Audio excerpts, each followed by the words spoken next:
Howdy BookTube, Nikki here with my August wrap up, all of the books that I read in August. August was a super exciting reading month. Let's just get straight into it. So I have 9 books to show you today that I consumed in my brain space during the month of August. The first book that I finished in August, finally, was Ready Player One by Ernest Cline. This is, of course, the story that every person on the planet and their pet raccoon has read, except for me, because I'm slow. Basically, it's a dystopian. The world has turned into a crap sandwich. There's like mass poverty and natural disasters, and like corporations have kind of taken over a little bit, and everyone sort of spends all their time in this computer system called Oasis. And one of the creators of Oasis was all like, hey, I'ma die, but before I do, I'm gonna stick all my riches in the game. What? Yes. So then he died, and all of his riches are in the game. Okay, so tell me I'm not the only person that hears that and thinks Spy Kids 3. Yeah?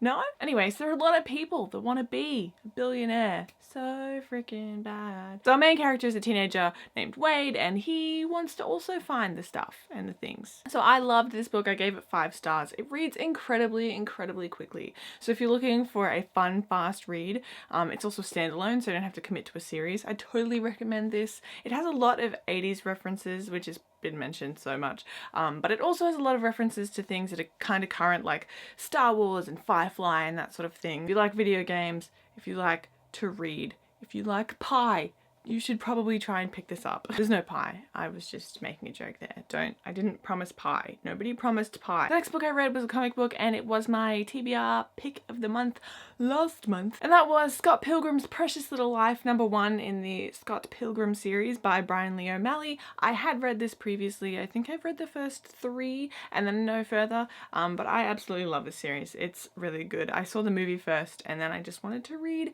all the books. And if you have seen the Scott Pilgrim movie and you enjoyed it, I'd recommend picking up the books because it is really similar. I know that Ramona Flowers is widely regarded as the epitome of the manic pixie dream girl trope, but I would actually argue that the whole book, the whole world, all of the characters are kind of manic pixie dream people. Scott Pilgrim himself is a little bit manic pixie dream boy-ish. I don't know, like he just suddenly knows how to fight in part of it, and it's like, oh yeah, we all accept this.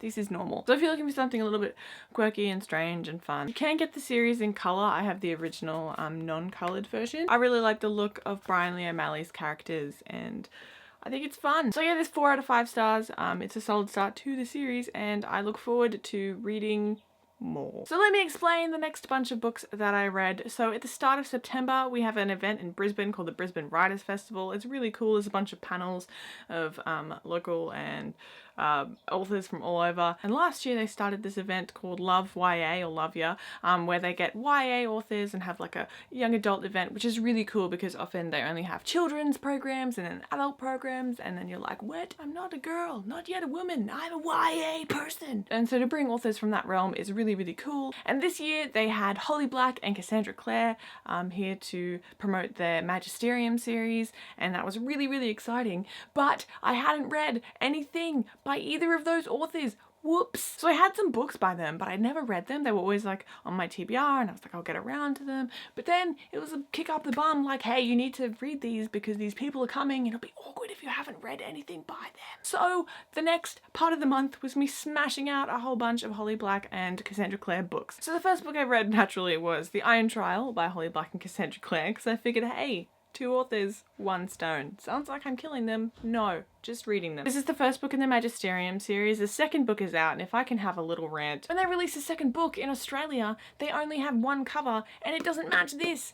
Now I have to go and buy it online. I would have bought it from Dimmicks. I bought this from Dimmicks. What is wrong with you? Anyway, I totally enjoyed this. It was a lot of fun. It's the first book in a series, I believe, of 5 books, I think they said. So this story follows a boy named Callum, and he's been told his whole life that if he passes the Iron Trial, which is a test to get into this magic school called the Magisterium, it's gonna be bad news bears. First of all, yes, there are similarities to Harry Potter. And a lot of people have really roasted this book for that, but Harry Potter isn't the first or only wizarding school book in the history of the world. Also, there are tons of genres that have similarities within the different books set in them. For example, I've never read any new adult, but I've heard of at least 3 new adult books where a teacher and a student have fallen in love without realizing that they're teacher and student. Whoops. And even if you look at stuff like vampire fiction, there's similarities within that, with the idea of what a vampire is and the whole like, oh, it's a torrid love story because we can't be together, blah blah blah. And I'm not saying that's bad, I'm not saying that's an awful thing, but I am saying that this does present new ideas and something different, so it is worth reading. Don't write it off just because it's similar to Harry Potter. The second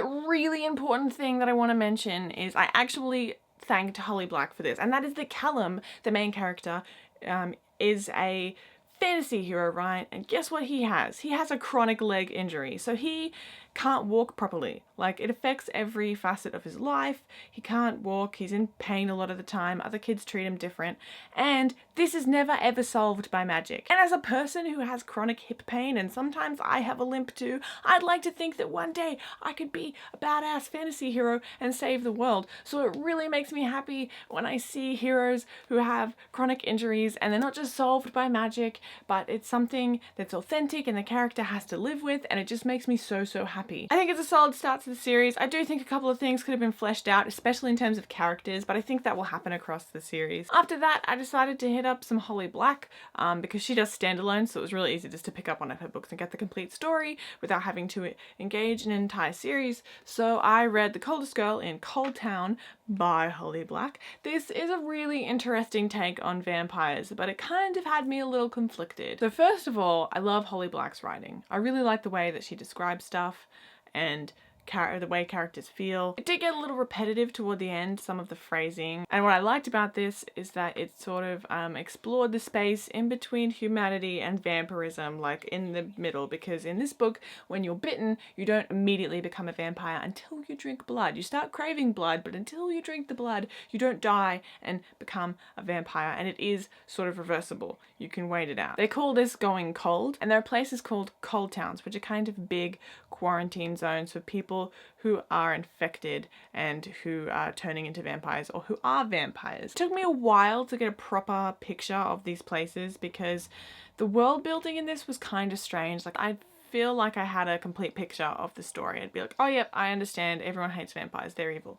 And then something would happen and it would totally pull the rug out from under me and be like, oh, but people want to be vampires, but not. And we'd have this whole other picture of the world, and it was an interesting way to build a world, but it didn't, like, it made me feel like I couldn't get a grasp on the story. Also, I kind of didn't understand why the characters were doing what they were doing. Like, I know the how and the who and the where, but the why, man.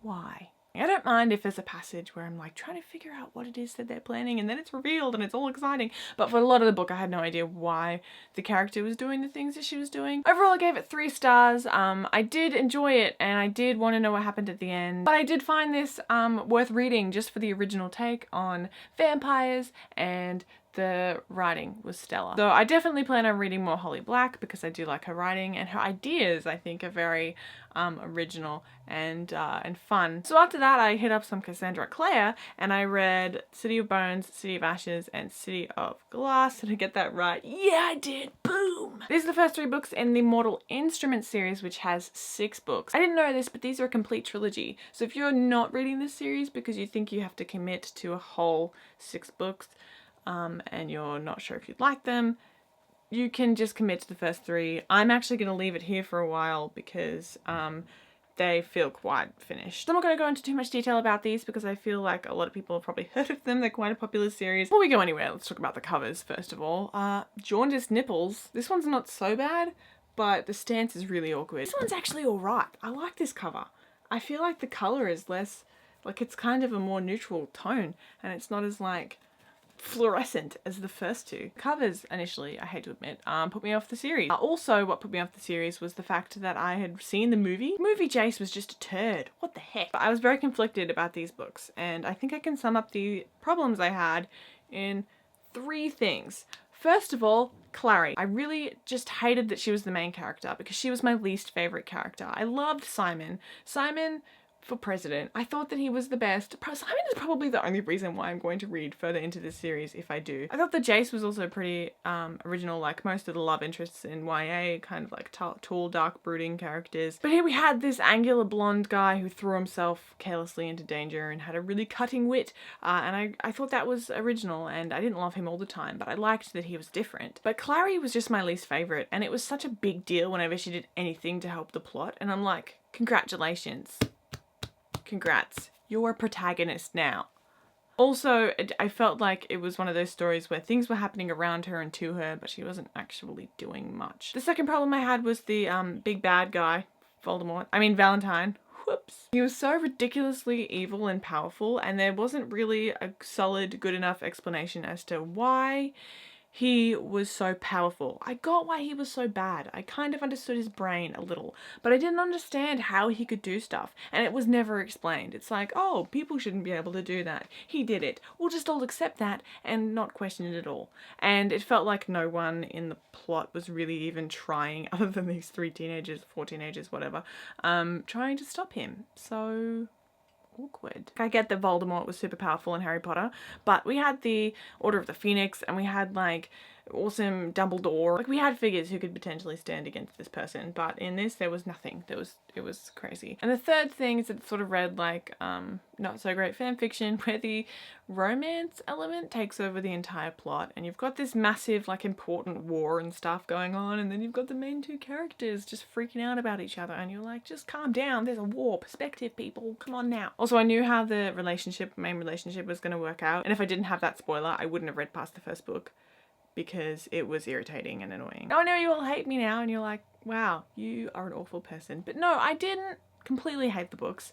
As I said, I liked the characters. I like Cassandra Clare's writing. I liked her descriptions of stuff. I'd just been to New York, so it was really cool to read about New York and have these descriptions of these fantastical things in New York City, and it was really cool. I also loved a lot of the dialogue. I thought it was pretty snappy. I have been recommended the Infernal Devices series because it has all different characters, and apparently the love triangle is really interesting or something. I don't really know, but I might read that eventually. The next 2 books I read in anticipation for a September release that I've been waiting for, and they were Airfire and The Assassin's Blade. Airfire is the 3rd book in the Throne of Glass series, and The Assassin's Blade is a bunch of novellas that are actually set before the series begins. I read this last. I wasn't sure when to read it, whether I should read it in between the first and second or second and the 3rd book, but I just waited, and then I was like, well, I can't spoil myself if I leave it last, and that worked out fine, so yay team! The 3rd book in this series